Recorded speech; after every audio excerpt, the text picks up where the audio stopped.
In the year 1420, in the cathedral city of Troyes, a treaty was sealed that seemed to bring the long war close to its end.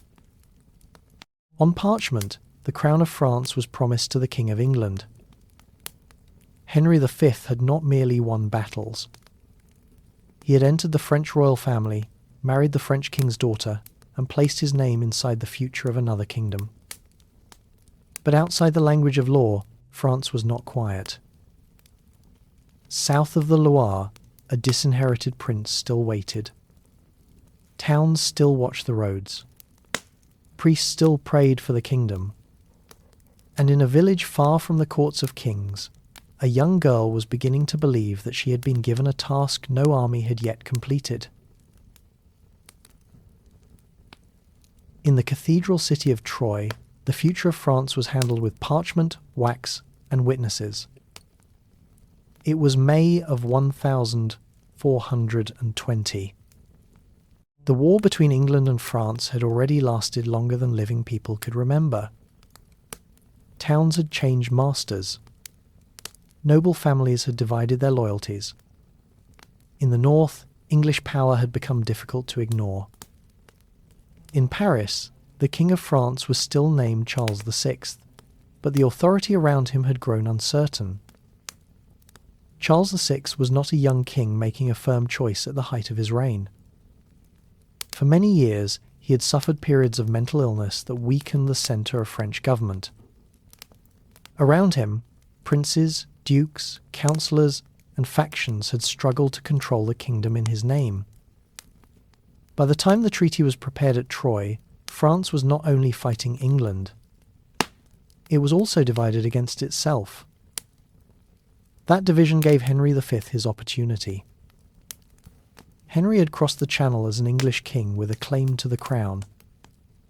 But after his victories in Normandy, he no longer stood before France as a distant claimant with a title written in family history. He stood there with armies, occupied towns, Burgundian support, and enough pressure to force a settlement. At Troyes, he wanted the French monarchy to recognize him. The treaty gave him what war alone had not. Under its terms, Henry V would marry Catherine of Valois, the daughter of Charles VI. The marriage was not simply a royal celebration. It was a political instrument. Through Catherine, Henry entered the French family, not as a guest, but as the man chosen to inherit its future. The treaty also named Henry as heir to Charles VI. As long as Charles lived, Henry would govern France as regent, ruling in the name of the French king. After Charles died, the crown of France was to pass to Henry and to Henry's heirs. This meant that the Dauphin Charles, the king's surviving son, was excluded. For the English side, that exclusion could be explained as punishment and necessity. The Dauphin was accused of crimes, disobedience, and rebellion. His enemies could say that France needed peace more than it needed his claim. They could argue that Henry had proved himself in war and could restore order where French princes had failed. But for those who still supported the Dauphin, the arrangement looked very different. A son had been cut out of his inheritance while foreign soldiers stood on French soil. A sick king's authority had been used to give away the succession. A treaty, sealed under pressure, had tried to turn conquest into law. This is why the Treaty of Troyes was both powerful and unstable. Its power came from the forms it used. Medieval politics cared deeply about oaths, bloodlines, marriage, seals, and public recognition. A claim spoken by an enemy could be dismissed. A claim accepted by the French king, joined to a royal marriage, and written into an official treaty, was harder to ignore. Henry V could now present himself not only as a conqueror, but as the lawful heir chosen for the peace of the realm. Its weakness came from the same place. The treaty depended on recognition, and recognition was not the same as obedience. It could name Henry as heir, but it could not make every French town open its gates. It could remove the Dauphin from the written succession, but it could not remove him from the minds of his supporters. It could promise a future joined under one king, but it could not repair the violence that had made such a promise possible. In Troy, England seemed closer than ever to winning France. Not only a province, not only a ransom, not only a fortress on the coast, the treaty placed the French crown itself within reach of the English royal house. Yet the settlement did not feel the same everywhere. In the north, where English and Burgundian strength was greatest, the terms of Troy could be treated as the beginning of a new order. Officials could invoke the treaty. Captains could demand obedience in the name of the king and his recognized heir. But south of the Loire, the Dauphin still had friends, soldiers, and towns. He had been weakened, but not erased. To them, Troyes was not the end of the war. It was proof that the war had entered a more dangerous stage, because the enemy now carried not only weapons, but documents. For Henry V, the treaty was the summit of his French policy. Agincourt had made him feared. Normandy had made him powerful. Troyes made him appear legitimate. But legitimacy written in a treaty still had to be carried across roads, rivers, walls, and local loyalties. The future promised at Troyes would have to be accepted beyond the chamber where the seals were pressed into wax. And that was where the problem remained. France had not been handed to England as a quiet inheritance. It had been divided, argued over, and written into a settlement that many people still refused to accept. Before Henry's claim could become a kingdom, the old divisions inside France would have to be tested again. In the royal residence of the Hôtel Saint-Paul in Paris, government could continue even when the king himself could not. Clerks still copied orders. Councillors still met in chambers. Messengers still carried the king's name into the provinces. The seals of France did not disappear from documents. But behind the routine of monarchy stood a difficulty no clerk could solve. Charles VI was king, yet his illness made royal authority uncertain where France needed it most. His periods of madness had begun decades earlier. Sometimes he could appear, speak, and act as a ruler. At other times, those around him governed in his name while trying to control access to his person. In a kingdom where authority was supposed to descend from the king, the question of who stood nearest to him became a political weapon. The royal family did not lack powerful men. It had too many of them. The king's brother, Louis of Orleans, and the Duke of Burgundy, John the Fearless, both wanted influence over the crown, the treasury, and Paris. Around them gathered clients, soldiers, lawyers, household officials, and urban supporters. What began as rivalry inside a royal family became an armed conflict over who could speak for the king.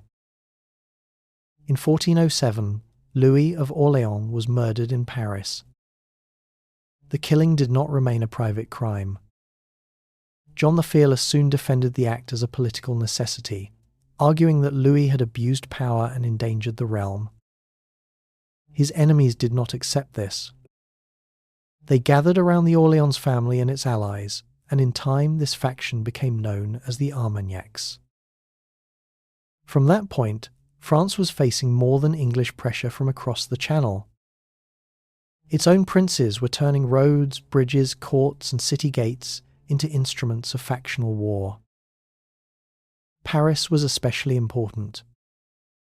Whoever held Paris could claim proximity to the king, control over administration, and influence over public opinion. The city was not merely a place of streets and markets. It contained the institutions through which royal government spoke. Courts, financial offices, churches, university scholars, guilds, and crowds capable of violence. The Burgundian party often found support there. John the Fearless could present himself as a defender of good government and urban interests. The Armagnacs, in turn, could present Burgundy as ambitious and dangerous. Neither side was innocent of violence. Both sides claimed loyalty to the crown. Both sides acted in the king's name when it suited them.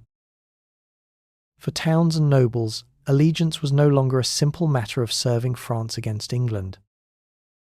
It also meant deciding which French faction could protect property, collect taxes, control gates, and punish enemies. This made English war easier to extend, because the kingdom's political map had already been broken into competing loyalties. Henry V understood this. When he returned to war in France, he did not enter a united kingdom waiting to resist him. He entered a kingdom whose leading families had already weakened one another. Normandy could be conquered with soldiers, siege engines, and patient pressure. But wider recognition required allies inside France itself, and Burgundy was the strongest possible ally. The decisive rupture came in 1419 at Montereau. There, on a bridge over the Yonne, John the Fearless met the Dauphin Charles. The meeting was meant to repair the breach between Burgundy and the royal heir, or at least make cooperation possible against the English. Instead, it ended with John's death. He was killed by men from the Dauphin's party during the encounter. The killing destroyed the possibility of trust between the Dauphin and Burgundy at the moment when France could least afford it. John's son, Philip the Good, inherited Burgundy and his father's blood feud. To many Burgundians, the Dauphin was not simply a rival prince. He was tied to the killing of a duke. A political disagreement had become a matter of memory, honour, and revenge, preserved in households, letters, and negotiations. Philip turned toward Henry V. This choice made the Treaty of Troyes possible. Burgundy's support gave Henry something English armies alone could not provide: French weight behind an English settlement. With Burgundy aligned against the Dauphin, Charles VI and the court around him were pushed toward accepting Henry's claim as the path to order. The treaty did not rise out of English strength alone. It rose from French fracture. The king's illness had opened space for princes. The princes had built factions. The factions had spilled blood in Paris and on the bridge at Montereau. By the time Henry placed his claim before the French crown, the kingdom had already been made vulnerable from within. France still had soldiers, towns, and resources. But the crown at the centre of the kingdom could no longer gather all its powers into one hand. The next stage belongs to Henry V, the English king who followed that weakness across the Channel. At Rouen, victory had to be measured in bread, river traffic, and closed gates. The city was one of the great prizes of Normandy. Its walls guarded a bend of the Seine, and its markets connected inland France with the road toward Paris and the sea behind it. For Henry V, Rouen was not only another fortified place. If he could take it, he would hold the chief city of Normandy and turn earlier battlefield success into territorial rule. Agincourt had given him a name that France could not ignore. In 1415, a tired English army had defeated a much larger French force in the mud of northern France. The battle damaged the confidence of the French nobility and made Henry appear favoured by discipline, planning, and hard command. But a battle could not by itself win a kingdom. After Agincourt, Henry returned to France with a slower purpose. He did not simply raid and withdraw. He came back to conquer Normandy piece by piece. In 1417, English forces landed again and began taking towns, castles, ports, and river crossings. Caen fell after a hard assault. Other places were surrounded, negotiated with, or forced into submission. The work was practical, securing roads, installing garrisons, demanding oaths, and making sure that each captured place could support the next movement. This was one reason Henry's campaign became so dangerous to France. He understood that conquest had to be administered. A town taken by storm could be lost again if it was not governed. A castle could become useless if no one paid the men inside it. A road could not serve an army if the countryside around it remained hostile. Henry's victory, therefore, depended not only on courage in battle, but on clerks, captains, treasurers, and written orders. Normandy also mattered because it was close enough to England to be supplied and defended. Ships could cross the channel with men, money, horses, arrows, tools, and food. Ports gave Henry a base. Rivers gave him routes inland. Once the English had enough of these points under control, their campaign no longer looked like a passing invasion. It began to look like occupation. Rouen tested that occupation more severely than any earlier success. The siege began in 1418 and lasted into the winter. Inside the walls, the city faced hunger and fear. Outside, the English lines tightened. Henry did not need to destroy Rouen in a single attack if he could prevent relief and make endurance impossible. Such a siege required money, organization, and time. It required men to hold positions through cold weather. It required discipline, because a king who wanted to inherit France could not behave only as a plunderer. When Rouen surrendered in January 1419, the fall was more than a military event. It gave Henry the administrative heart of Normandy. From there, English power could be organized. Lands could be confiscated from opponents. Loyal men could be rewarded. Courts and financial offices could be made to serve the new regime. The conquest now had records, officers, and a capital in the province.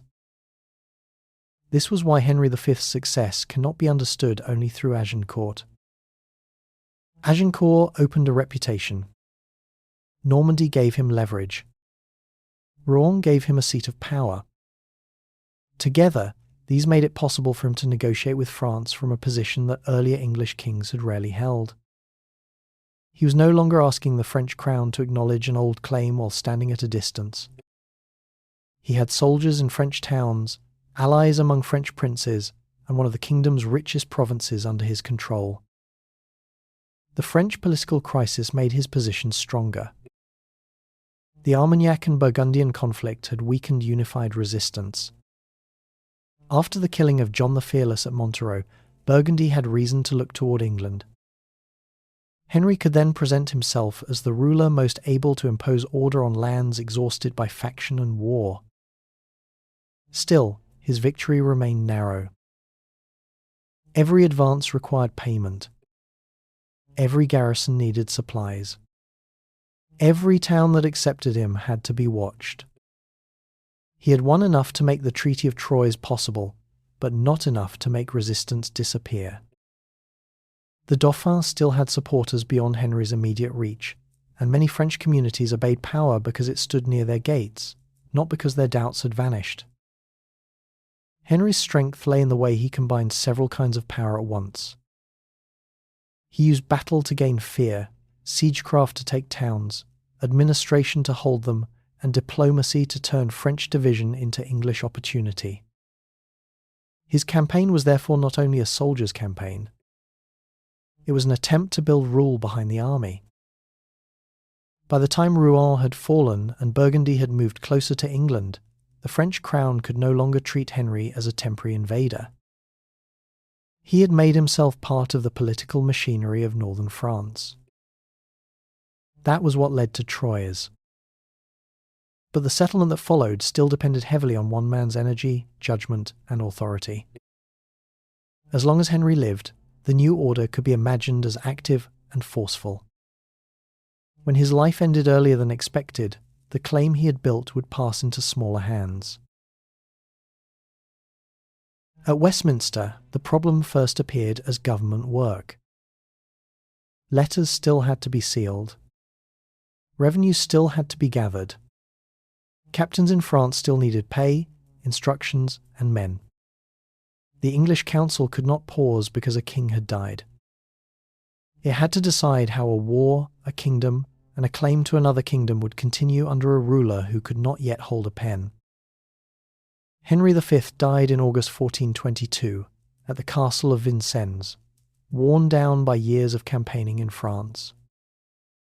His settlement at Troyes had not yet had time to become stable habit. It depended on soldiers, allies, oaths, and the memory of victory. Now the man who had carried it forward was gone. A few weeks later, Charles VI of France also died. The timing mattered. Under the Treaty of Troyes, the French crown was not meant to pass to the Dauphin Charles. It was meant to pass through Henry V to his heirs. Since Henry V was already dead, the claim moved to his son, Henry VI. The new king was an infant, about 9 months old. In England, this was already a serious problem. A child could inherit a crown, but he could not choose ministers, answer petitions, command armies, or speak before Parliament.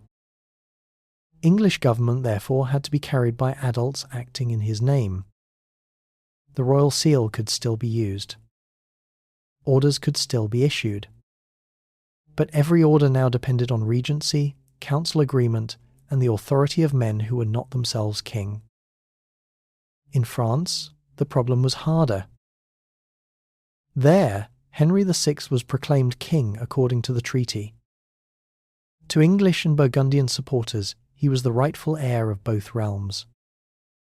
In theory, the two crowns had come together. A baby in England was now presented as King of England and King of France. But a title did not guard a road. A title did not pay a garrison in Normandy, calm a suspicious town, or persuade a French noble to risk his lands for the English cause. Rule had to be performed every day. It had to appear in courts, tax demands, patrols, church ceremonies, and negotiations with local powers. The burden in France fell above all on John, Duke of Bedford, Henry V's brother. Bedford served as regent in France and became the main guardian of the Lancastrian settlement there. He was capable, serious, and aware that the English position rested on more than military force. He needed Burgundy. He needed Paris. He needed Normandy to remain productive enough to support occupation.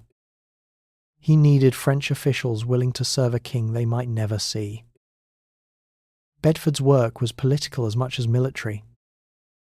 He had to maintain the alliance with Philip the Good, Duke of Burgundy, whose support gave English rule a French foundation. Without Burgundy, the treaty would look much more like foreign conquest. With Burgundy, it could still be presented as a lawful settlement backed by an important French prince. Paris also mattered. The city gave symbolic and administrative weight to Henry VI's claim. As long as Paris remained within the Anglo-Burgundian sphere, English officials could say that the heart of royal government had not followed the Dauphin. They could govern through institutions already present in the city, using courts, councils, and clerks rather than only soldiers. Yet this kind of rule was difficult to love. For many towns, obedience was practical. People wanted protection, trade, predictable justice, and relief from disorder. If English or Burgundian authority provided these things, some would accept it. But acceptance born from necessity was not the same as loyalty. A town might obey because a garrison stood nearby, then reconsider if the balance of force changed. This was the central weakness of the double monarchy. It had legal language behind it. It had the Treaty of Troyes. It had Bedford's discipline and Burgundy's alliance. It had soldiers in key places. But it did not have the living presence of an adult king who could embody the arrangement, travel through the lands, reward service, hear grievances, and make the joined crowns feel real. Meanwhile, the Dauphin Charles remained outside the settlement. His position was weak, but it was not empty. He had supporters south of the Loire, and he could still claim that he was the true son of France's dead king. He lacked Reims, Paris, and broad recognition, but he possessed something the treaty could not simply erase, a rival source of legitimacy. So after 1422, England had gained a claim larger than any it had held before. But that claim now rested on regents, allies, accountants, captains, and occupied towns. To win a crown was one thing. To make that crown govern across the Channel was another. The next pressure would be felt not in royal ceremony, but in the daily machinery of English France. At the gate of a Norman town, English rule was easiest to see in the men who controlled who could pass. A merchant with cloth, a peasant bringing grain, a messenger carrying a sealed letter, or a priest travelling between parishes might all meet the same question before entering: whose authority governed this place today? The answer was not written only on maps. It stood in the watchman above the gate, the captain in the castle, the tax collector in the market, and the local notables who had decided that obedience was safer than resistance. This was English France in practice. It was not a complete kingdom held evenly from coast to river and from village to village. It was a network of controlled places. Some were major cities, like Rouen and Paris. Some were ports, castles, bridge towns, or fortified crossings. Between them ran roads that had to be patrolled, supplied, and defended. Around them lay countryside where loyalty could be uncertain and where armed men, unpaid soldiers, and local enemies could disturb the king's peace. For the English government, Normandy was the strongest part of this system. Henry V had conquered it carefully, and after his death the province remained the main base of English power in France. Rouen served as an administrative centre. Caen, Harfleur, and other towns gave access to roads, ports, and supplies. From these places, officials could collect revenue, hold courts, and support garrisons. But even in Normandy, rule required constant work. A garrison needed wages. A captain needed authority. A town needed to believe that paying taxes would bring protection, not only another demand. Local elites had to be persuaded, pressured, or rewarded. Some French nobles and officials entered English service because it protected their lands. Others did so because the Anglo-Burgundian settlement seemed, for a time, the safest legal order available. Their cooperation mattered because no foreign army could govern every street and field by itself. This is why English control was always more complicated than occupation alone. The English did not simply stand outside French society. They tried to rule through parts of it. They used existing courts when possible. They confirmed privileges, issued pardons, granted offices, and demanded oaths. A town that submitted might keep some of its customs if it accepted the king proclaimed by the Treaty of Troyes. The language of government was meant to make conquest appear orderly. Yet order had a price. War had already damaged trade, harvests, and population in many regions. Taxes and military contributions fell heavily on towns and villages that were asked to support the very forces placed over them. A community might pay for walls, repairs, guards, and supplies, while also sending money upward to royal officers. If soldiers were unpaid, they could become a burden even to the people they were supposed to defend. Roads showed the limits of power most clearly. A city could be held by a garrison, but the road beyond the gate needed escorts, safe conducts, and watchposts. A convoy of grain could be taken. A messenger could be delayed. A loyal town could become isolated if nearby castles changed hands. English authority was strongest where it could be seen and enforced. Beyond that, it thinned into negotiation, fear, and uncertainty. Burgundy helped hold the structure together. The alliance with Philip the Good gave English rule a partner inside French politics. Burgundian support mattered in Paris and across northern France. It allowed the English cause to appear less like the rule of outsiders and more like one side of a French settlement. For many towns, this mattered. Obeying England alone might feel like surrender. Obeying the order supported by Burgundy could be presented as prudence. Still, Burgundy had its own interests. Its duke was not an English servant. He had lands, ambitions, and memories of the killing at Montereau. As long as those interests aligned with Bedford and the English council, the settlement could hold. If they began to separate, the English position would become much more exposed. To the south, the Dauphin's lands were weaker but not empty. His supporters did not control Paris. They did not hold Normandy. They lacked the resources of the north. But they controlled enough territory to keep another France alive, a France of Loire crossings, southern towns, noble households, and royal officers who rejected Troy. It was poorer and less secure, but it gave the Dauphin space to survive. So when we ask what England controlled in France, the answer is not simply land. England controlled fortified places, documents of submission, alliances, tax flows, river routes, and the obedience of people who often had limited choices. It controlled enough to make Henry VI claim serious. It did not control enough to make that claim safe. The weakness lay in the spaces between strongholds.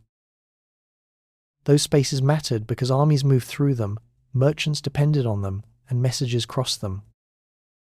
If one major route failed, a whole region could become harder to supply. If one city resisted at the wrong point, the English design could be slowed or broken. On the Loire, one city would soon test the reach of that design. From the bridge towers of Orléans, the Loire was not a distant feature on a map. It was water, traffic, tolls, mills, boats, warehouses, and the road by which soldiers and messages could move between the Northern War and the lands still loyal to Charles. The city stood where geography became politics. North of it lay the roads toward Paris, the Beauce, and the English-held zones of power. South of it lay the territories where the Dauphin's cause still survived. Orléans did not need to be the largest city in France to matter. Its importance came from its position. Whoever controlled it could influence the crossings of the Loire and decide how easily armies might pass from one half of the kingdom to the other. For Charles, this made Orléans more than a defensive point. It was a hinge in his remaining world. If the English could take the city, they would not simply gain another set of walls. They would push deeper toward the lands that still recognized him. They would make his northern recovery harder. They would place pressure on the routes that linked his supporters, his officers, and his remaining towns. The siege began in October 1428. English forces moved against Orléans with a clear purpose. They did not need to capture every road in France at once. They needed to tighten the crossing, isolate the city, and make relief difficult. Around Orléans, they built and occupied fortified positions, small strongholds, and siege works that watched the approaches. These were not grand castles built for generations. They were practical places of war, meant to control movement, stop supplies, and wear down the defenders. The city's bridge was especially important. It crossed the Loire and connected Orléans to the southern bank. On and near this crossing stood strong points that both sides understood as essential. If the English could dominate the bridge and the river approaches, they could turn geography into pressure. Supplies would become uncertain. Reinforcements would become harder to bring in. Every cart of food and every armed company would have to consider the English positions outside the walls. Inside Orléans, daily life narrowed. A siege changes the meaning of ordinary things. Grain becomes a matter of calculation. Gates become places of waiting. Bells, watch rotations, repairs to walls, and rumours from outside begin to shape each day. The people of Orléans were not only watching soldiers fight at a distance, they were living inside a political decision. If the city endured, Charles still had a northern door.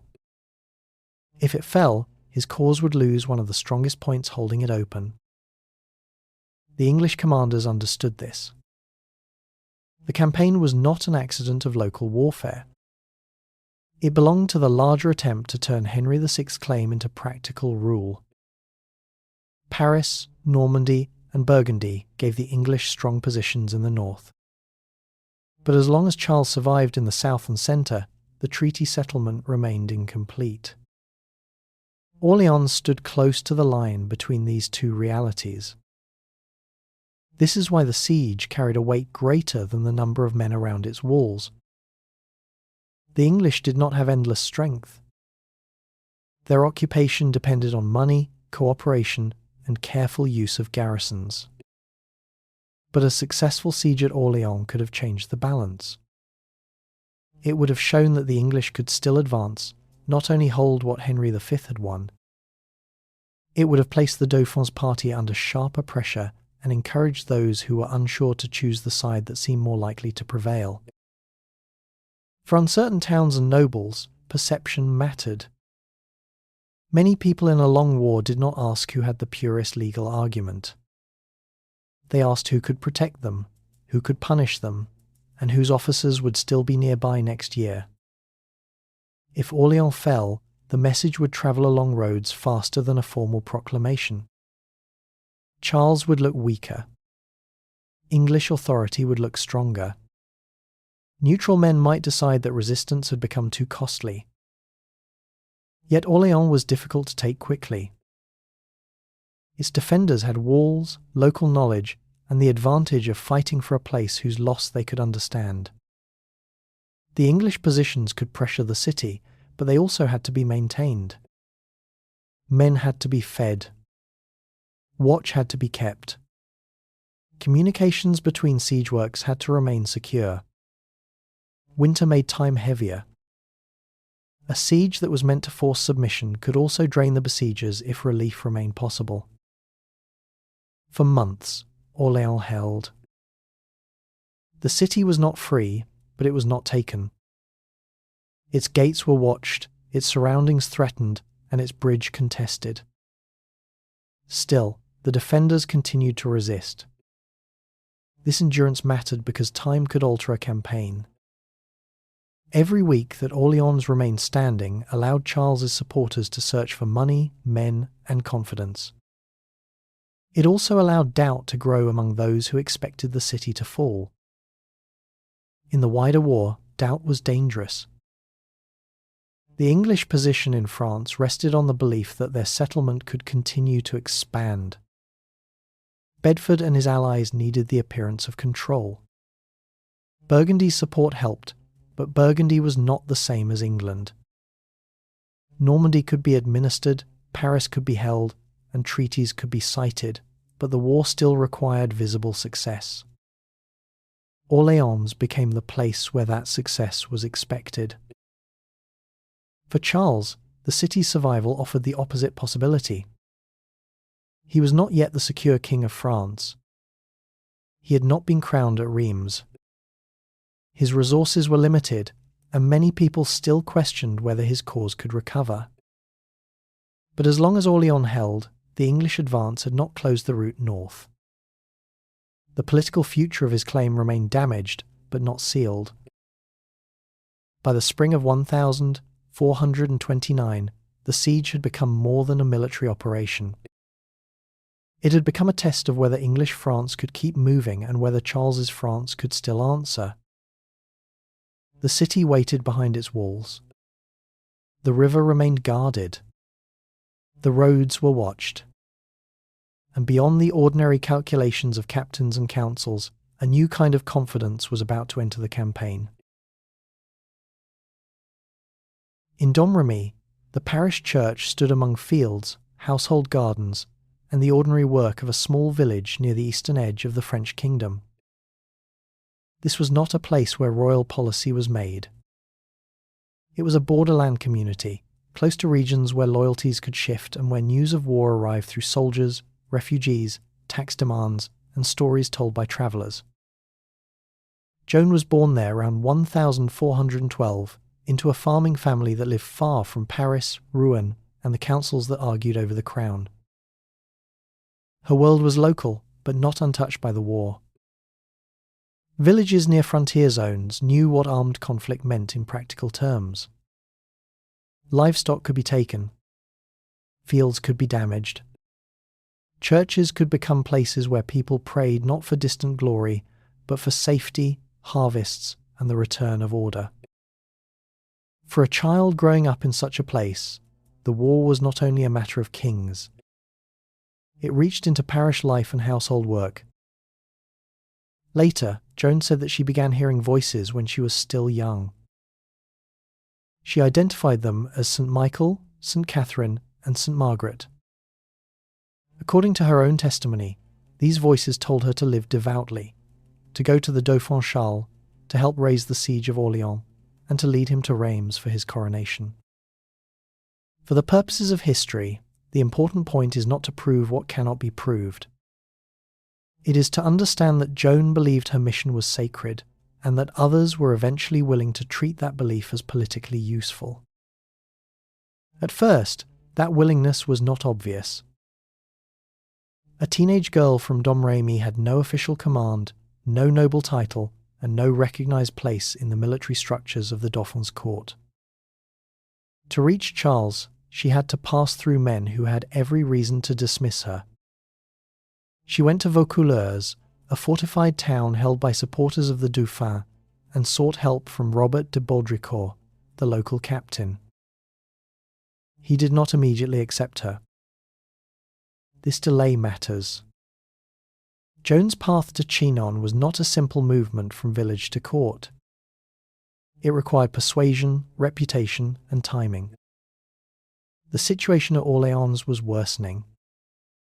Charles's government needed relief, but it also needed signs that its cause had not failed. In that atmosphere, Joan's insistence became harder to ignore. Eventually, Baudricourt allowed her to travel. She was given an escort and made the journey across dangerous territory toward Chinon, where Charles was staying. She wore male clothing for travel, a practical choice for riding with armed men through insecure roads, though it would later be used against her by her enemies. The journey itself placed her inside the military and political world she had claimed she was sent to enter. Chinon was not Paris.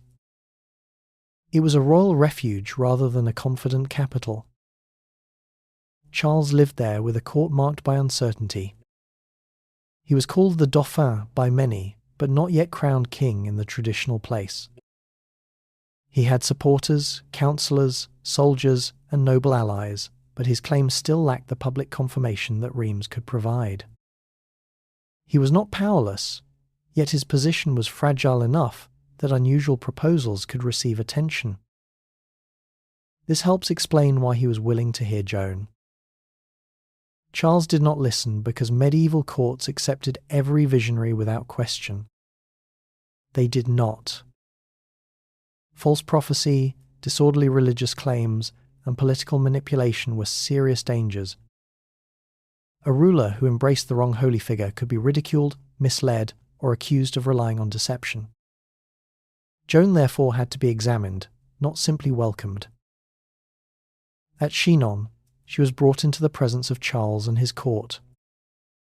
Later traditions surrounded this meeting with dramatic details, but the safer historical point is more restrained.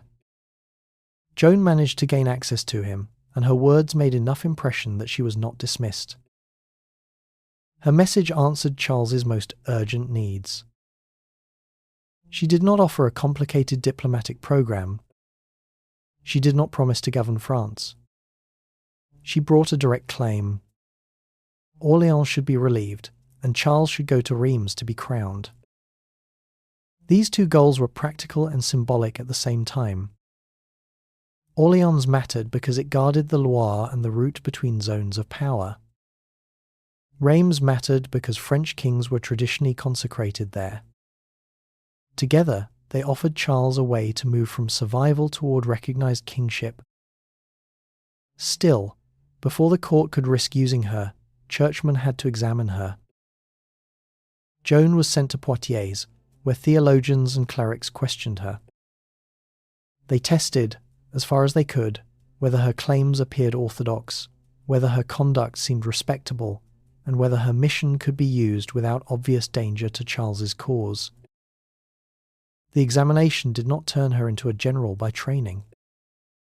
It made her acceptable enough to proceed. This was the key. Charles did not need Joan to replace his captains. He needed her to strengthen a cause that had become tired, uncertain, and politically damaged. She could give religious meaning to a military effort. She could encourage soldiers who had lived too long with defeat.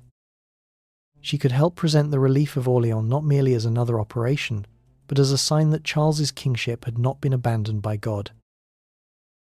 That belief was powerful because it joined several pressures at once. The court needed legitimacy. The army needed morale. The city of Orleans needed relief. The Dauphin needed a path to Reims. Joan's presence seemed to connect all of these needs into one clear course of action. So the decision to hear her was not as strange as it first appears. In a stronger court, at a calmer time, she might have been sent home. But Charles's world was not calm.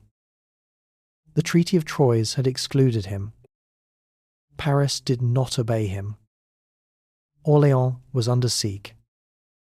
His future depended on doing something that could change how people judged his cause. From Domremy to Chinon, Joan had crossed more than distance. She had moved from parish fields into a court where desperation, caution, faith, and politics met in the same rooms. Soon the test would leave those rooms and return to the walls of Orleans.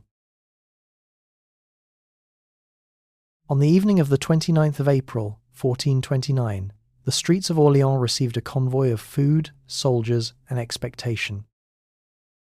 Joan entered the city with men sent to help the defenders, but the supplies themselves were only part of what arrived. Orleans had endured months of pressure.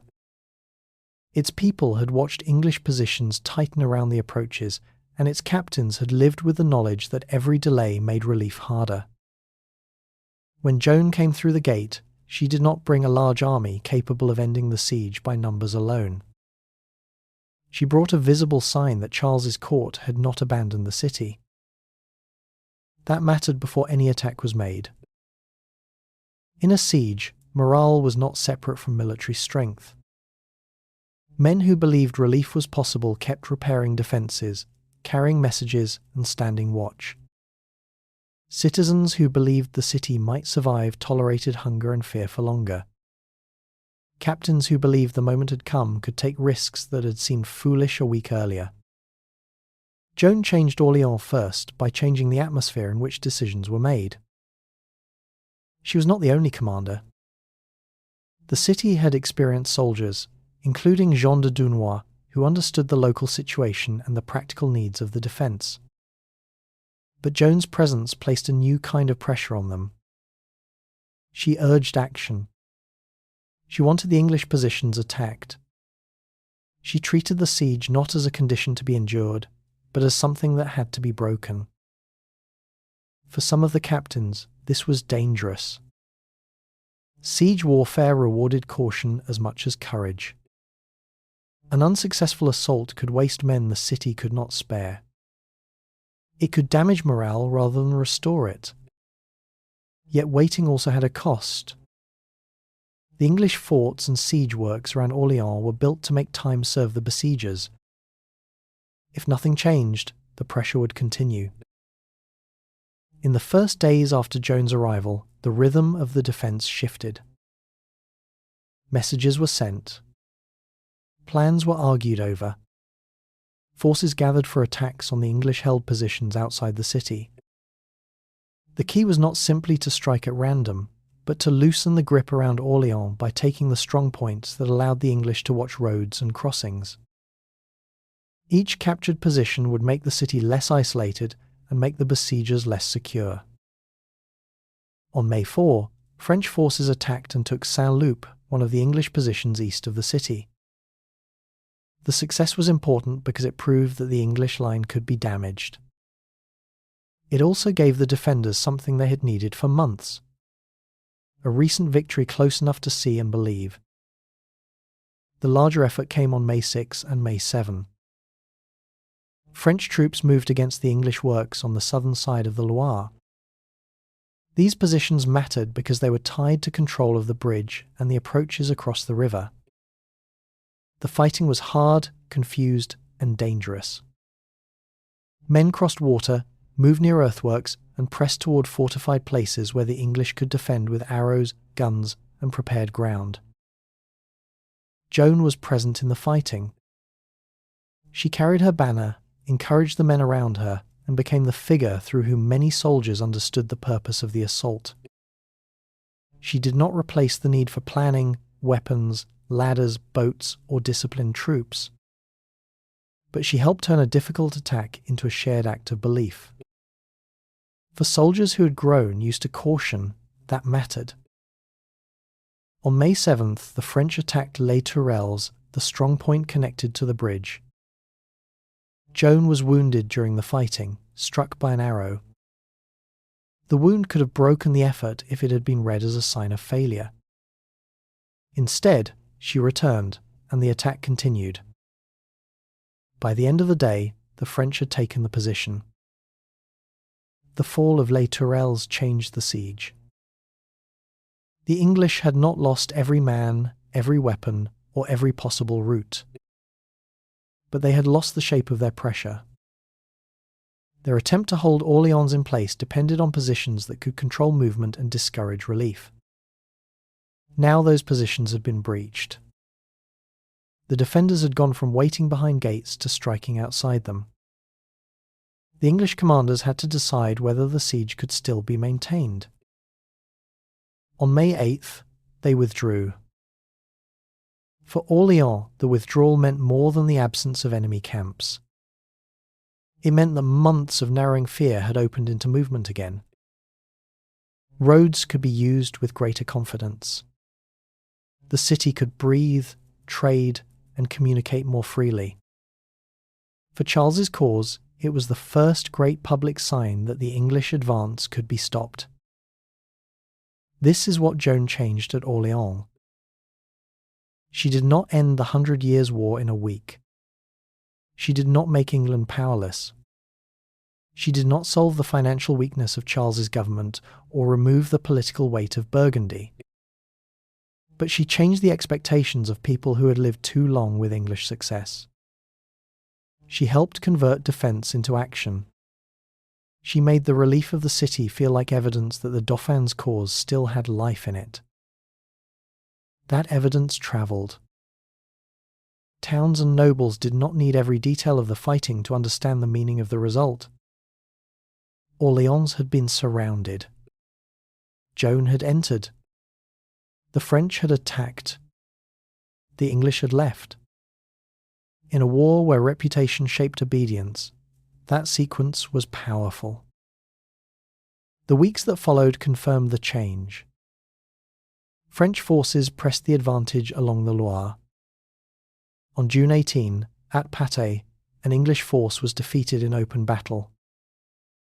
The victory further damaged the confidence that had supported English pressure southward and strengthened the argument that Charles should do what Joan had urged from the beginning: move toward Reims.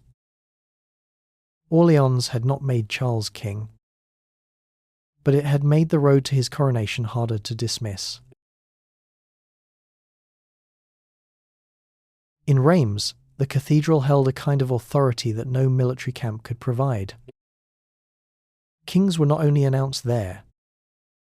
They were consecrated there, under stone vaults, before clergy, nobles, witnesses, and the sacred objects that gave the ceremony its weight. Paris was larger, richer, and more important to administration. But Reims gave a king something different. It gave him the public form of legitimacy that generations of French monarchy had taught people to recognize.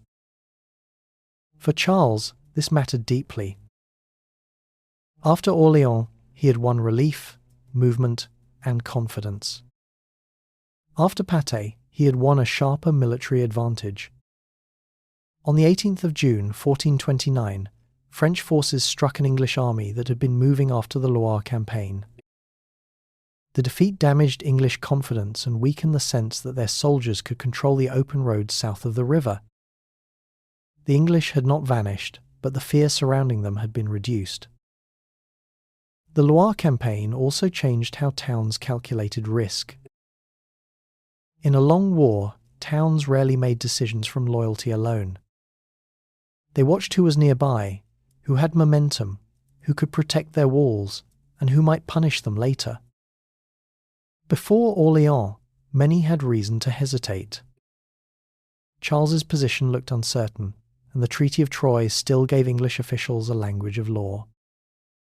But after Orléans and Patay, hesitation became less stable. As Charles and his supporters moved toward Reims, several towns opened their gates or accepted him without the kind of prolonged resistance that might have stopped the journey. This did not mean every heart had changed. Some communities welcomed him. Others judged that resistance was no longer wise. In either case, each submission strengthened the next one. A road that might have been impossible in spring became passable in summer. Joan's role in this movement was not separate from politics. She had urged from the beginning that Charles should go to Reims. To her, the relief of Orléans and the coronation belonged to the same mission. The army had broken the siege, but the king still needed the ceremony that would answer Troy in a language medieval France understood. A treaty had tried to exclude him. Reims could show him received, anointed, and recognized. This is why Reims mattered more than Paris at that moment. Paris was the seat of government, learning, money, and influence. It remained a great prize, and Charles could not ignore it forever.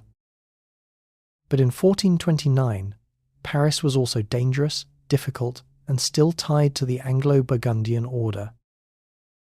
To attack it too soon risked losing the fragile advantage won along the Loire. Reims offered another path. It did not give Charles all France. It did not fill his treasury. It did not remove English garrisons from Normandy or dissolve Burgundy's power. But it allowed him to become more than the Dauphin in the eyes of his supporters. It allowed him to appear as Charles VII, consecrated King of France according to the old royal custom. On the 17th of July 1429, Charles entered the cathedral at Reims for his coronation. The ceremony mattered because medieval kingship was performed in public acts. Oaths were spoken. Oil was used. Clergy stood in their places. Nobles and officers witnessed the rite. The crown was not simply an object placed on a head. It was part of a larger order of recognition, one that connected the living ruler to the memory of previous kings. For those who believed in Charles, the ceremony gave form to what they had claimed for years. He was no longer only the dispossessed son resisting a treaty. He was the anointed king. The difference was not small. In a world where law, religion, and ceremony overlapped, coronation could strengthen obedience in ways that battlefield success alone could not. Joan stood nearby during the event. Her presence linked Orléans, the Loire victories, and Reims into one visible sequence. She had said Charles should be brought there. Now he was there. For soldiers, townspeople, clerics, and nobles who had doubted, this sequence could be read as proof that Charles's cause had regained favour and direction. Yet the achievement also had limits. Reims did not end the war. English officials did not abandon their claim because Charles had been crowned. Bedford still held strong positions. Burgundy still mattered. Paris remained outside Charles's control. The countryside was still scarred by armed companies, damaged harvests, and uncertain loyalties. A coronation could answer one question, but it could not solve all the others. Still, After Rheims, the political balance had changed. The Treaty of Troyes had tried to make Charles disappear from the future of France. The coronation made that impossible.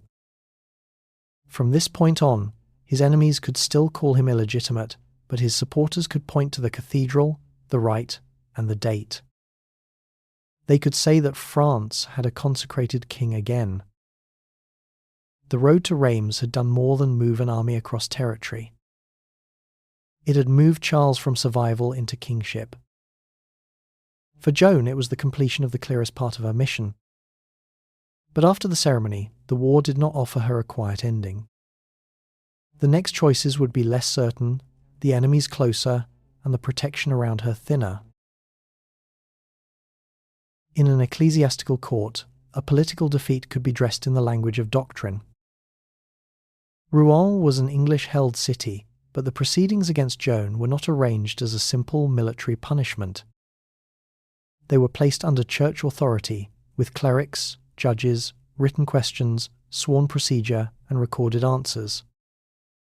This mattered because Joan had not only fought against English arms, she had helped make Charles VII's cause appear holy, lawful, and recoverable. To damage her, England needed more than a prison cell. After Rheims, Joan's position became harder to define. She had helped bring Charles to coronation, but the war still continued. The attempt to take Paris did not succeed. Campaigns became less clear than the march to Orléans or the road to Rheims. Joan remained active in the field, still attached to Charles's cause, but the political moment around her had changed. The king was crowned. His councillors now had to think about diplomacy, money, noble rivalries, and the risks of further campaigns. In May 1430, Joan was at Compiègne, a town threatened by Burgundian forces. During fighting outside the town, she was captured by men serving the Burgundian side. This was a military event, but its meaning was immediately political. Burgundy was still aligned against Charles.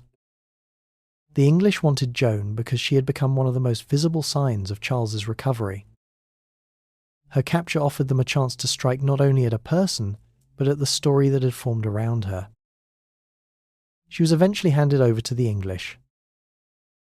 The transfer did not make her an ordinary prisoner of war. Noble captives might be held for ransom. Commanders might be exchanged. But Joan was neither a great noble nor a regular captain. Her danger came from what she represented: the claim that Charles's cause had received divine support, and that the victories at Orléans and Rheims were not accidents of war. For the English, simply keeping her alive in a cell carried risks. If Joan remained imprisoned without judgment, her supporters could still treat her as a holy prisoner. Stories might grow around her confinement. Charles's side could say that the English feared her. Soldiers might continue to remember Orléans as proof that her mission had been true. A silent prison could preserve her authority rather than destroy it. A trial offered another possibility. If Joan could be condemned as a heretic, a liar, or a dangerous visionary, then the meaning of her victories could be attacked. Orléans could be reinterpreted. Rheims could be stained. Charles's coronation, which Joan had helped make possible, could be made to look dependent on a false messenger. In this way, the court at Rouen was aimed not only at Joan's body, but at Charles VII's legitimacy. The judges questioned her about the voices she claimed to hear, her obedience to the church, her clothing, her mission, and her actions in war. These were not random subjects. They touched the points that had made her useful to Charles. If her voices were judged false, then her mission could be dismissed. If her obedience was judged defective, then her religious authority could be broken. If her clothing and conduct were framed as scandalous, then her public image could be weakened. The court also exposed the difference between spiritual language and political power. Joan answered as someone who believed deeply in her mission. Her judges worked within procedures that could turn her answers into charges. The questions were shaped by men connected to the Anglo-Burgundian order, and the setting itself made neutrality difficult. Rouen was not a peaceful university hall far from war. It was a city under English influence, in a kingdom divided by the claim Joan had challenged. Yet the trial had to look proper. That was part of its purpose. A killing on the battlefield could make her a martyr to her followers. A secret execution could raise suspicion. But a public church trial, written down, witnessed, and justified in legal terms, could be used as an official answer. The English cause needed to say that this woman was not sent by God, and that her role in Charles's rise should not be trusted. In 1431, Joan was condemned. She was burned at Rouen, in the marketplace, before witnesses. The punishment was meant to be final. Fire left little that could be turned into relics. Public execution left no uncertainty about the sentence. The court had tried to strip away the authority she had carried into Orleans and Reims, and the English hoped that her death would weaken the confidence she had helped create. But legal destruction did not fully control memory. Joan was dead, yet conditions after Orleans did not simply reverse. Charles remained crowned. The English still had to hold Normandy, Paris, and their alliances. Burgundy still had to be kept close. Garrisons still had to be paid. A trial could challenge the meaning of past victories, but it could not restore the confidence England had lost. For Charles, Joan's death was not the end of the war. It was a loss, but the conflict had moved beyond the fate of a single figure. The kingdom she had helped set in motion now had to continue through kingship, diplomacy, taxation, and war.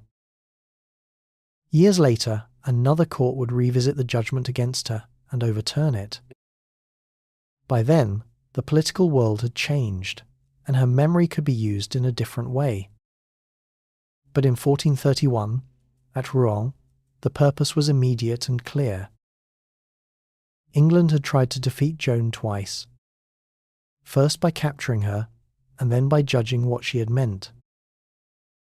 The second effort mattered because her greatest power had never been only military. It lay in the confidence she gave to a weakened cause. That confidence survived her death, and the next break in English France would come from the weakening of the alliance that had once made Troyes possible. At Arras, diplomacy took place in chambers where clerics, envoys, nobles, and lawyers weighed words as carefully as captains weighed provisions. The year was 1435. The war had not ended, but its shape was changing. English soldiers still held important towns. Paris still stood outside Charles VII's control. Normandy remained the strongest base of English power in France. Yet the question facing the negotiators at Arras was not only where armies had marched. It was whether the political arrangement that had supported English France could continue. Burgundy was the central issue. For years, Philip the Good, Duke of Burgundy, had been one of the most important partners of the English cause. His support had helped make the Treaty of Troyes possible. It had given Henry V, and later Henry VI, more than foreign strength. It had given their claim a French ally with lands, wealth, prestige, and influence in the north. This mattered because English rule in France could not depend on English soldiers alone. The Channel could bring men and money, but not enough to govern every town, secure every road, and persuade every noble. Burgundy helped bridge that gap. With Burgundy beside them, the English could present their position as part of a French settlement. Without Burgundy, their claim looked more exposed. Philip had reasons for remaining distant from Charles VII. His father, John the Fearless, had been killed in 1419 during a meeting with the Dauphin's party at Montereau. That killing had shaped Burgundian policy for years. It was not a small grievance that could be set aside with one courteous letter. It was tied to family honour, noble memory, and the political identity of the Burgundian court. But by the 1430s, Philip's interests had grown broader than revenge. Burgundy was not simply a faction inside the French Civil War. It was a large and ambitious power with territories stretching across important commercial regions. Its towns needed trade. Its duke needed security. Its officials needed stable relations with neighbouring powers. A permanent commitment to England was useful only if it continued to serve Burgundian interests. At Arras, Charles VII's representatives worked to separate Burgundy from England. This required more than polite promises. Charles had to address the memory of Montereau. He had to offer terms that allowed Philip to leave the English connection without appearing weak. The settlement included reconciliation, concessions, and recognition of Burgundian dignity. For Philip, peace with Charles did not mean becoming a humble servant. It meant gaining room to pursue Burgundian policy without being bound to a war that England could no longer easily finish.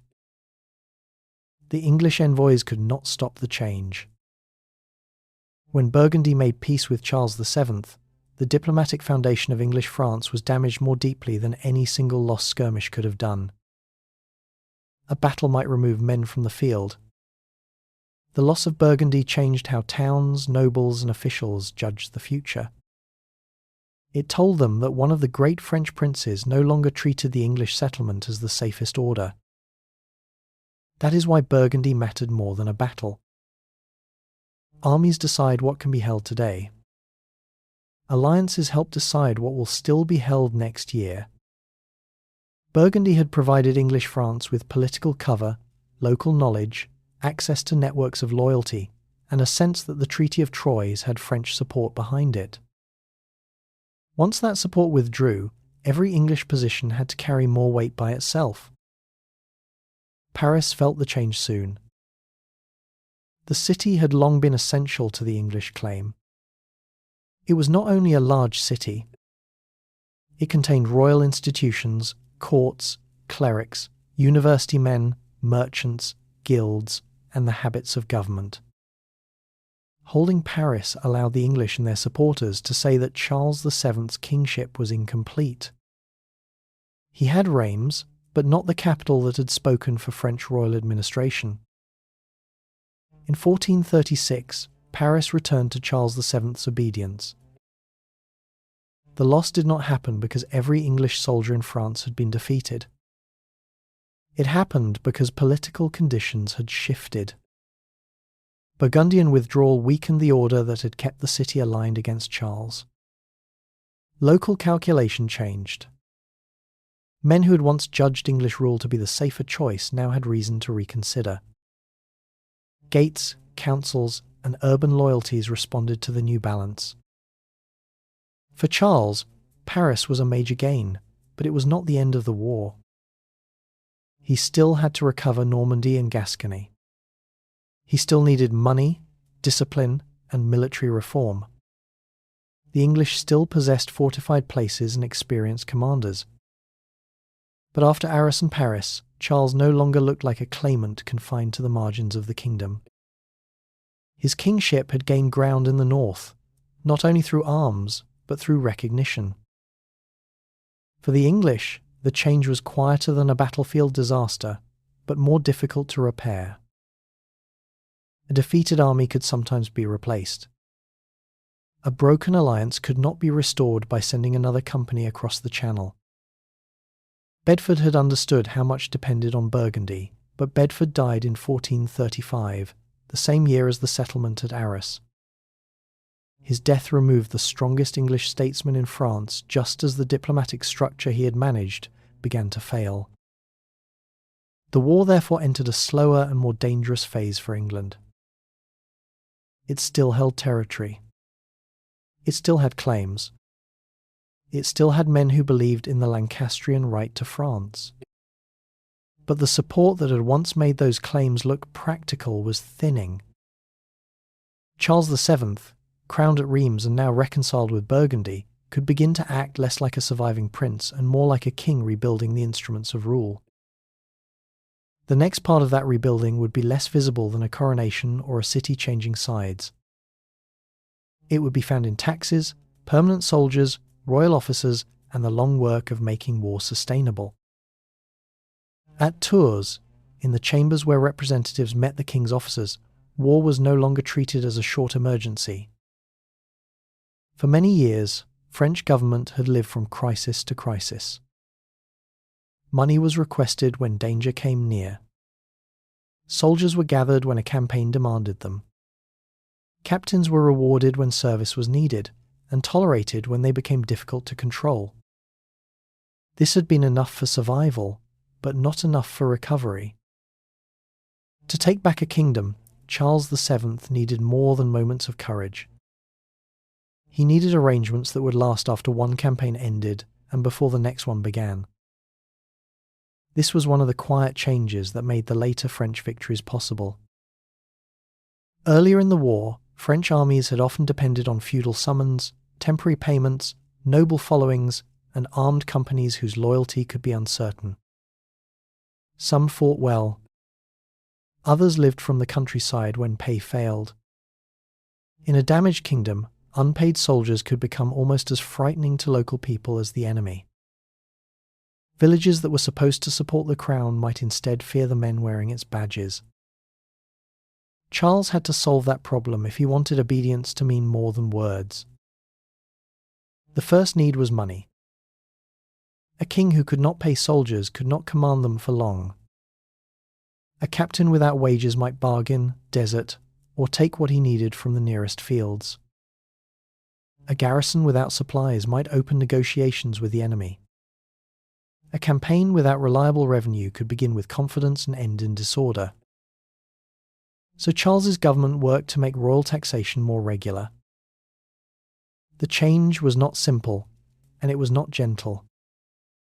Subjects rarely welcomed new burdens, especially after decades of war. Towns and estates wanted promises that money would be used for defence, not wasted by favourites. Nobles disliked any arrangement that strengthened the crown at their expense. But the need was hard to deny. If France wanted to end English occupation, it had to support armies that could remain in the field. Over time, the crown secured acceptance for more permanent forms of taxation, especially the taille, a land-based levy that became closely tied to military funding. This gave Charles something earlier weakness had denied him: a stream of revenue that did not vanish after a single negotiation. Money changed what kind of army France could build. In 1445, Charles issued the Grande Ordonnance, one of the most important military reforms of his reign. It organised companies of men-at-arms who were to serve the king in a more permanent and disciplined way. These were not temporary bands gathered only for one raid or siege. They formed the basis of a royal standing force, attached to the crown and supported by regular payment. The reform did not create a modern army in the later sense, but it marked a major step away from older habits of war. Soldiers could now be listed, inspected, paid, and held to standards of service. Captains served within a clearer royal structure. The king could begin to rely on men who were not simply the private followings of great lords. This mattered in the countryside. A disciplined force could protect roads more effectively. It could move when ordered. It could support sieges without dissolving into local plunder. It could give towns more reason to trust royal authority. For people exhausted by war, the difference between an army that paid and an army that lived by force was not theoretical. It could decide whether a harvest survived. Charles also expanded the military base beyond mounted men-at-arms. In 1448, his government created the Frank archers, infantry drawn from local communities. These men were expected to train and serve when called, in exchange for certain exemptions. The system had limits, and not every archer became an elite soldier. But it showed the same direction of policy. The crown was trying to organize military service more broadly and more regularly, instead of depending only on emergency improvisation. Together, these reforms changed the rhythm of the war. England had once benefited from French disorder. Its armies had exploited faction, weak coordination, and the difficulty of gathering a sustained response. But Charles's France was becoming less dependent on sudden enthusiasm. It was learning how to prepare, fund, and repeat military action. This allowed campaigns to become steadier. Losses could be answered. Garrisons could be maintained. Captains could plan with greater confidence. The reform of royal power also changed politics. When the king could pay soldiers, he depended less on magnates who might bargain for obedience. When he could raise revenue, he could speak with more authority to towns and provinces. When royal officers could enforce decisions, the crown became more present in daily life. The same process that helped defeat England also strengthened the French monarchy over its own subjects. This was not a simple story of liberation. Many people paid for the recovery of France through heavier royal demands. The taxes that supported armies also deepened the reach of central government. The soldiers who served the king restored order in some places, but they also reminded communities that the crown had become more capable of command. Victory and royal power grew together. By the late 1440s, the effects were visible. France could bring more organised pressure against English-held Normandy.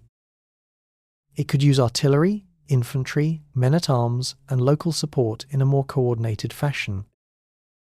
It could sustain sieges and recover towns not as isolated successes, but as parts of a larger campaign.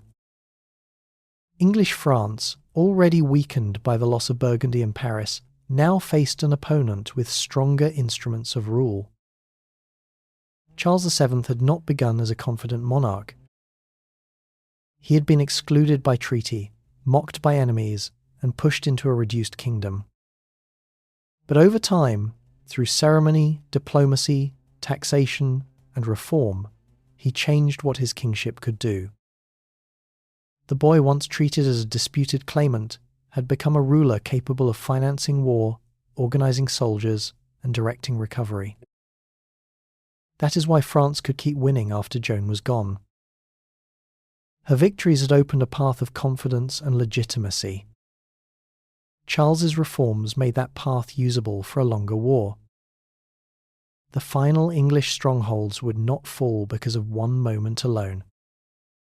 They would fall because France could now return to the field again and again, with money, officers, soldiers, and guns. The next test would come in Normandy, and then farther south, where the old English foothold in Gascony waited behind its walls.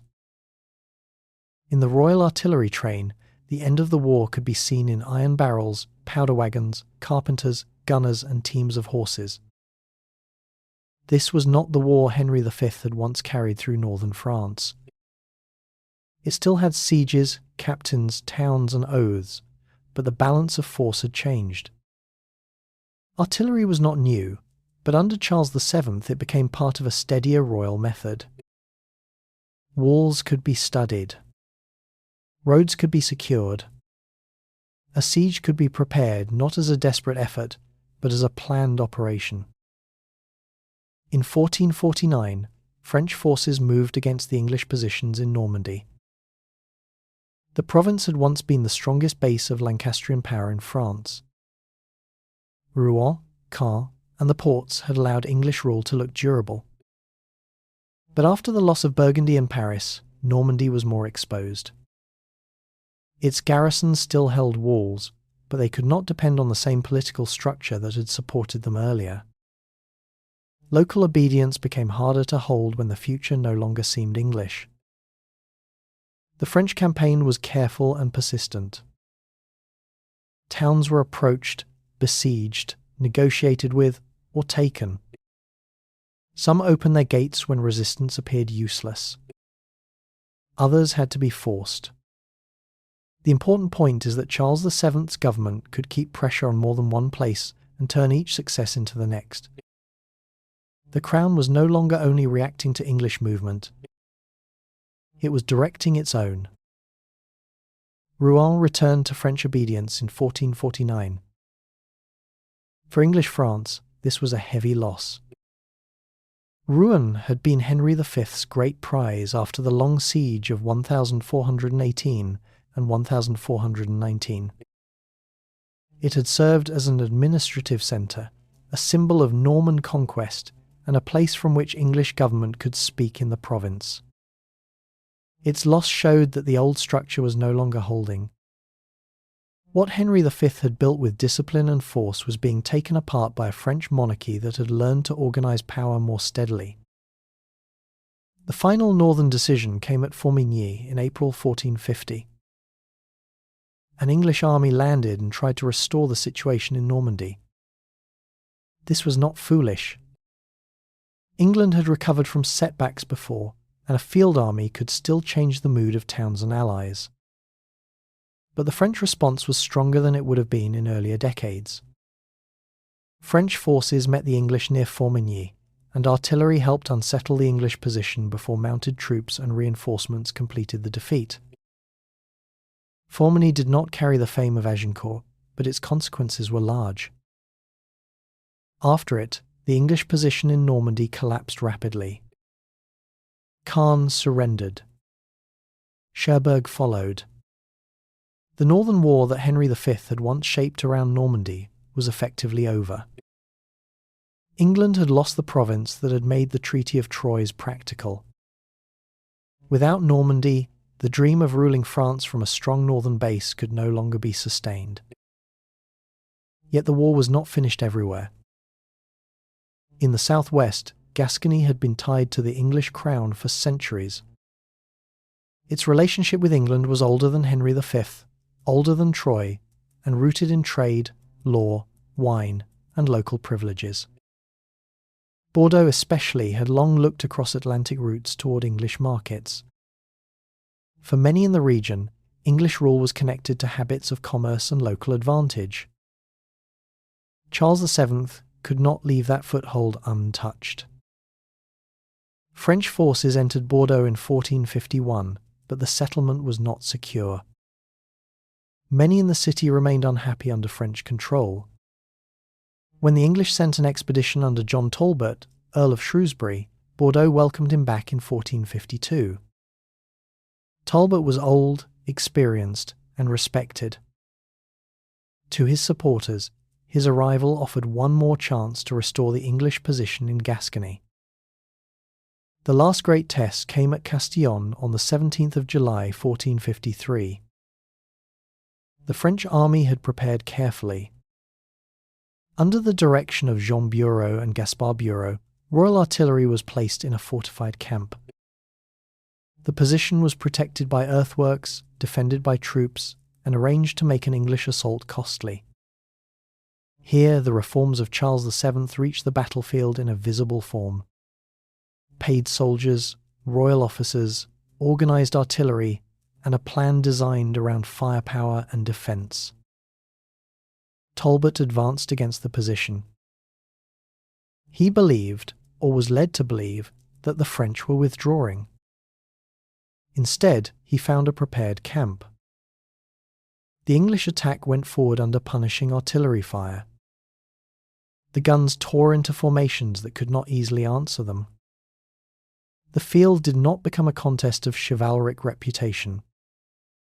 It became a demonstration of how prepared firepower, protected by works and supported by disciplined troops, could decide a battle. Talbot was killed.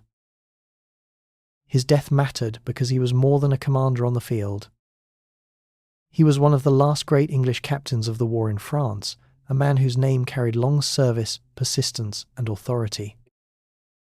At Castillon, his fall marked the collapse of the final English attempt to recover Gascony by force. After the defeat, Bordeaux could not hold out indefinitely. The city surrendered in October 1453. With that surrender, organised English rule in Gascony came to an end. Calais remained in English hands, but the greater continental inheritance that English kings had pursued for generations was gone. The war did not close with one formal peace treaty that everyone recognised as final. It ended through exhaustion, lost provinces, changed institutions, and the inability of England to restore what had been taken. This is how the 100 Years' War ended. Not with a single trumpet call, and not with Joan of Arc alone. She had changed the course of belief at Orleans and helped bring Charles to Rheims. Burgundy's turn had broken the political frame of English France. Charles VII's reforms had given the French crown the means to keep fighting. Armagnac removed Normandy. Castillon removed Gascony. England had almost won France when victory could be written through treaty, marriage, and inheritance. France survived when it found ways to make kingship work through ceremony, alliance, taxation, soldiers, and guns. For England, the loss did not remain across the Channel. Defeat in France fed quarrels at home, weakened confidence in royal government, and helped prepare the unrest that would later break into the Wars of the Roses. For France, victory gave Charles VII a stronger crown than the one he had inherited in fear and uncertainty. The fields near Castillon grew quiet again. Bordeaux returned to French obedience. Roads that had carried armies, messengers, prisoners, and tax collectors slowly entered another kind of order. The long war was over, but the kingdoms it had shaped were not the same as before. In the records of Rouen, Joan's story did not remain only a memory of a battlefield. It remained in questions, answers, clerical hands, legal phrases, and the later effort to read again what had been done to her. That is one reason her place in the 100 Years' War is difficult to measure only by the number of campaigns she joined. Her life in war was brief. The conflict had begun long before she was born, and it continued for years after her death. She did not see Normandy return to French obedience. She did not stand at Formigny. She did not command the guns at Castillon. She did not watch Bordeaux open its gates in 1453. Yet her importance was real. The 100 Years' War was never only a quarrel over a title. It forced England and France to think differently about crown, land, loyalty, taxation, and military power. English kings had come closer than ever to turning war, marriage, and treaty into a French inheritance.